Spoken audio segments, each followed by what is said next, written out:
Hello students, again welcome to our channel Dice for Excellence. तो आज हम करेंगे important MCQs related to previous year question papers. तो यहाँ पे हम प्रीवियस ईयर क्वेश्चन पेपर्स करने वाले हैं। यहाँ पे आप देख सकते हैं जो भी आपको जीके सेक्शन पूरा एचपी जीके है, आपका जनरल अवेयरनेस है, यहाँ पे आपका ज्योग्राफी है, सारे क्वेश्चंस को जो है वो कवर किया जाएगा। तो चलिए स्टार्ट करते हैं आज के हमारे फर्स्ट क्वेश्चन के साथ।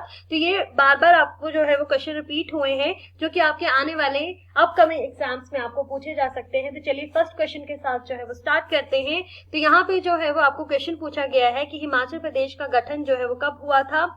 ऑप्शन देख लेते हैं। फर्स्ट ऑप्शन है 15 अप्रैल 1948, सेकेंड है 24 जनवरी 1950, थर्ड है आपका option 1 April 1954 and fourth option है 1 नवंबर 1966। तो इसका करेक्ट ऑप्शन है ऑप्शन ए, डेट इज 15 अप्रैल 1948 को जो है वो हिमाचल प्रदेश का गठन हुआ था। साथ में आपको ये भी क्वेश्चन पूछा जाता है कि कितनी रियासतों को मिलाकर जो है वो हिमाचल प्रदेश का गठन किया गया था। ये क्वेश्चन जो है वो आपको पूछा गया है। तो टोटल कुल 30 रियासतों के विलय से जो है वो इकट्ठा करके हिमाचल प्रदेश का गठन हुआ था। उसमें से जो है वो 26 शिमला हिल स्टेट्स थी और 4 पंजाब पहाड़ी रियासतें थी। तो उनको इकट्ठा करके जो है वो हिमाचल प्रदेश का गठन किया गया था। तो ये चीज आपने याद रखनी है। चलिए अगला क्वेश्चन देखते हैं। यहाँ पे आपको अगला क्वेश्चन पूछा गया है, हिमाचल प्रदेश में किस जिले का सबसे ऊंचा मुख्यालय है। तो यहाँ पे ऑप्शन देख लेते हैं। फर्स्ट ऑप्शन है धर्मशाला, सेकंड है चंबा, थर्ड है केलांग एंड फोर्थ है नाहन।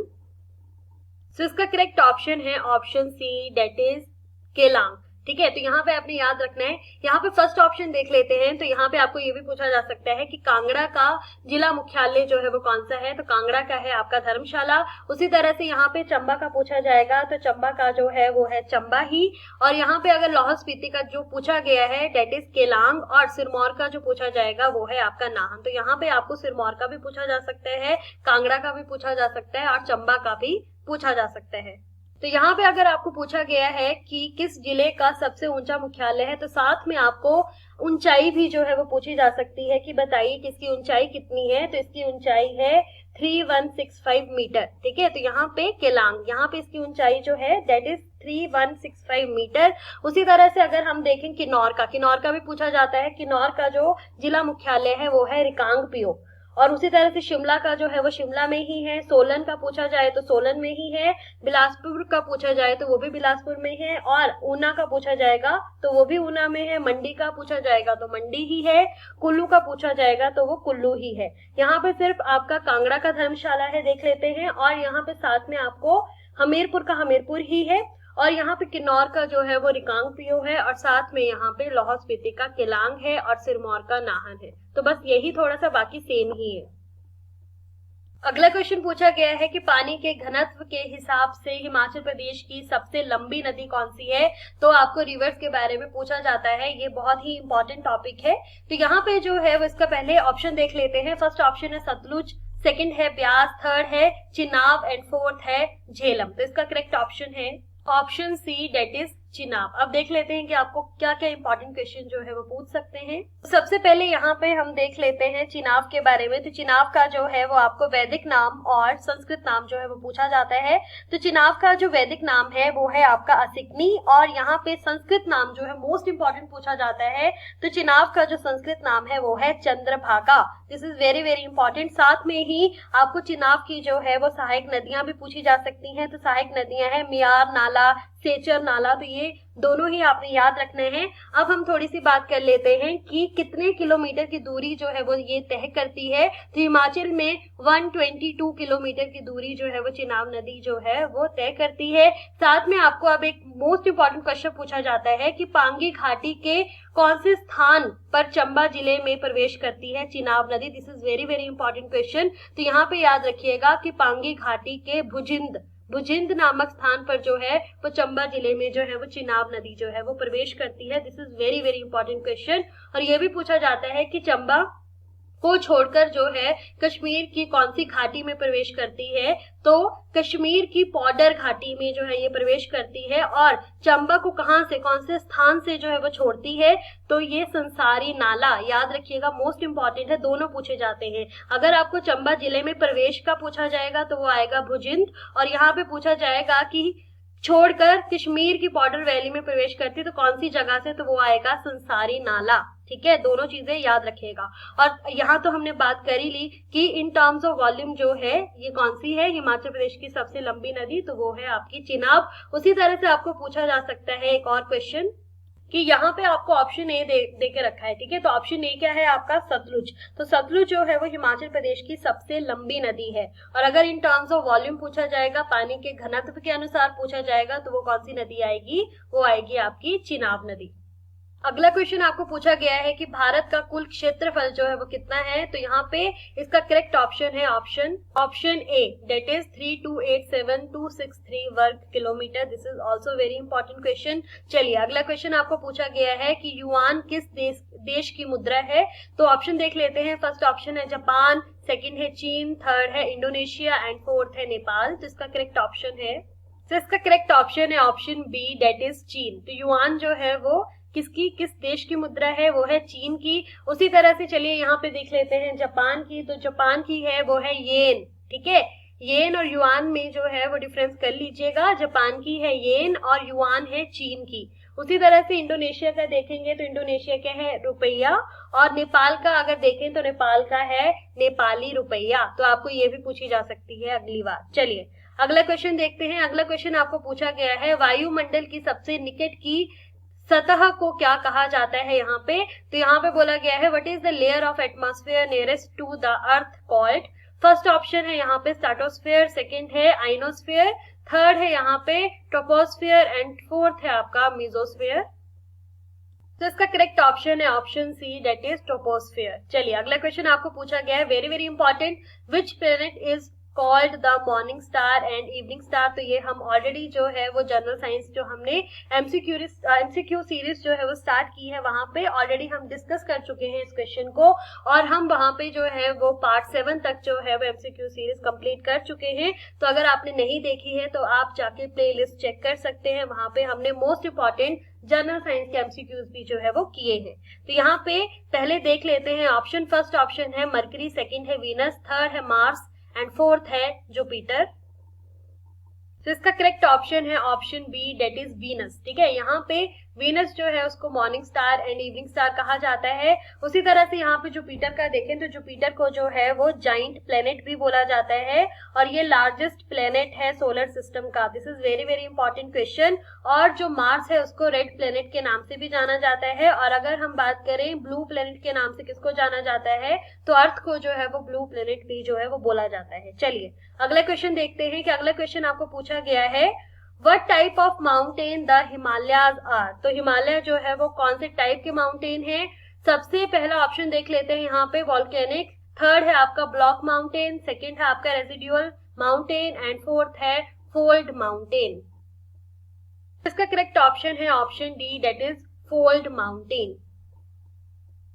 अगला क्वेश्चन आपको पूछा गया है पहला स्वचालित एक्सचेंज 1930 ईस्वी में कहाँ शुरू किया गया था। Where was first auto exchange started in 1913। तो इसका ऑप्शन देख लेते हैं। फर्स्ट ऑप्शन है दिल्ली, सेकंड है मुंबई, थर्ड है शिमला एंड फोर्थ है कलकत्ता। तो इसका करेक्ट ऑप्शन है option C, that is Shimla.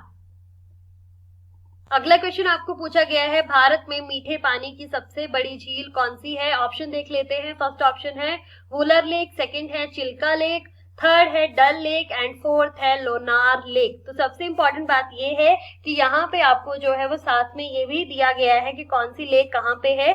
तो वुलर लेक जो है वो है आपका जम्मू एंड कश्मीर में, चिल्का लेक जो है वो है उड़ीसा में, डल लेक जो है वो है आपके जम्मू एंड कश्मीर में, और साथ में लोनार जो है डेट इज महाराष्ट्र में। तो इसका करेक्ट ऑप्शन है option A, that is Wular lake. कहाँ पे है, जम्मू कश्मीर में। तो आपको ये भी पूछा जा सकता है कि वुलर लेक जो है वो कहाँ पे स्थित है, तो वो है जम्मू कश्मीर में, और ये भारत में मीठे पानी की सबसे बड़ी झील है। चलिए अगला क्वेश्चन आपको पूछा गया है यहाँ पे कि what is the rank of India in fertiliser production. तो यहाँ पे ऑप्शन देख लेते हैं। फर्स्ट ऑप्शन है फर्स्ट, सेकेंड, और यहाँ पे सी ऑप्शन है थर्ड एंड फोर्थ ऑप्शन है यहाँ पे फोर्थ। तो इसका करेक्ट ऑप्शन है option C, that is third. तो यहाँ पे जो है वो खाद्य उत्पादन में भारत का थर्ड जो है वो स्थान है। ठीक है, याद रखिएगा इस चीज को, तीसरा स्थान है। अगला क्वेश्चन पूछा गया है कि भारत के दक्षिण छोर का अंतिम बिंदु कौन सा है।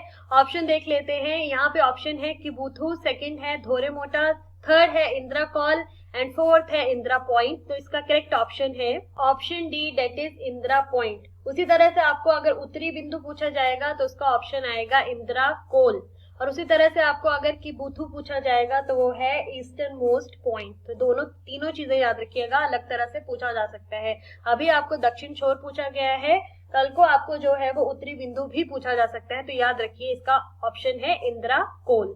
चलिए अगला क्वेश्चन आपको पूछा गया है, राष्ट्रीय गान वंदे मातरम के लेखक कौन थे। Very important question. ऑप्शन देख लेते हैं। फर्स्ट ऑप्शन है आपका रविंद्रनाथ टैगोर, सेकंड है बंकिम चंद्र चटर्जी, थर्ड है जयशंकर प्रसाद एंड फोर्थ है भारतेंदु हरिश्चंद्र। इसका करेक्ट ऑप्शन है option B, that is Bankim Chandra Chatterjee ने जो है वो नेशनल सॉन्ग, राष्ट्रीय गीत लिखा था, डेट इज वंदे मातरम।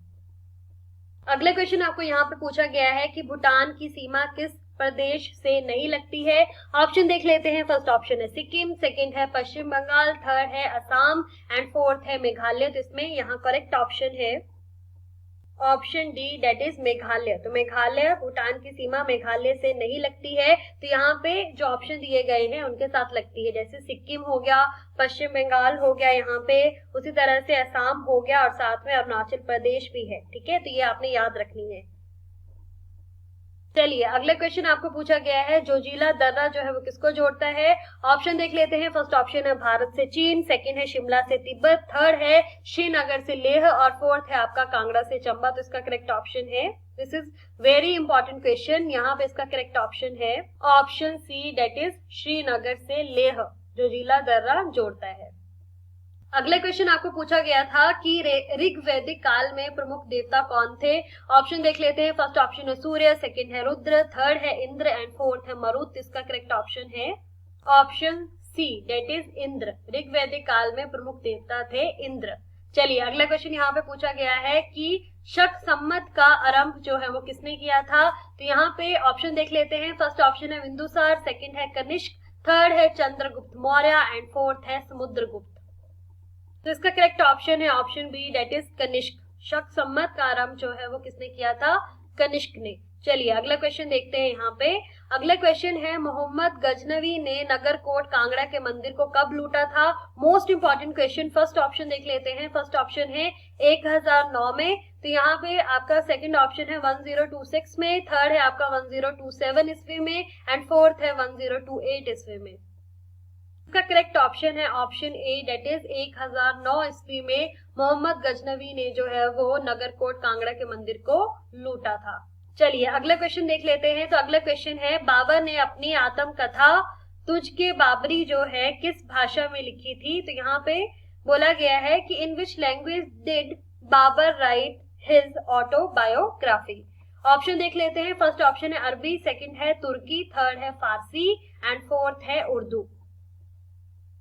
तो आप यहाँ पे ये भी देख सकते हैं कि सारे क्वेश्चन जो है यहाँ पे कवर किए जा रहे हैं। ऑलमोस्ट आपका सारा जो इंडिया जीके है, फिर आपका एचपी है, जियोग्राफी है, तो पूरा का पूरा जीके सेक्शन जो है यहाँ पे कवर किया जा रहा है। These are very very important questions. तो यहाँ पे चलिए पहले इसका ऑप्शन देख लेते हैं। इसका करेक्ट ऑप्शन है ऑप्शन बी, डेट इज तुर्की। तो बाबर ने अपनी आत्मकथा जो है वो तुर्की भाषा में लिखी थी।